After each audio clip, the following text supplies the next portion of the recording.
జగన్ బెంగళూరు నుంచి నేరుగా పులివెందులకు చేరుకున్నారు. ప్రతిసారి తాడేపల్లికి వచ్చి ఇక్కడ ఉన్నటువంటి కార్యక్రమాల్లో పార్టిసిపేట్ చేయడం ఇది ఒక ఎత్తు. ఈ దఫా పులివెందులు, ఎందుకంటే రేపేదో శివాలయం ఇనాగరేషన్ ఉంది, శంకుస్థాపన పూర్తయింది, ఆల్రెడీ ఆలయ నిర్మాణం జరిగింది, ఆ ఆలయ ప్రారంభోత్సవానికి వెళ్ళబోతున్నారు.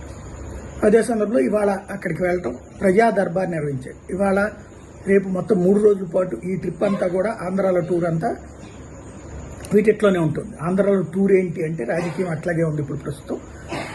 అయితే జగన్ దగ్గరికి ప్రజా దర్బార్లో వినతి పత్రాలు ఇవ్వడానికి బారులు తీరుతున్నారు. ఇందులో అనేక మంది పోలీసుల వేధింపులు, రెవెన్యూ వేధింపులు, ప్రభుత్వ కార్యాలయపు వేధింపులు, ఏమాత్రం పట్టించుకొని తనం, అక్కడ సర్టిఫికెట్ల దగ్గర నుంచి ప్రతిదానికి ఇబ్బంది పెడుతున్న వైనాల గురించినే ఎక్స్ప్లెయిన్ చేస్తున్నారు. వాళ్ళందరికీ కూడా ఇప్పుడు ఆయన చేయగలిగింది ఏం లేదు, మన ప్రభుత్వం వస్తే చేస్తానంటుంటాడు. అదే సందర్భంలో లోకల్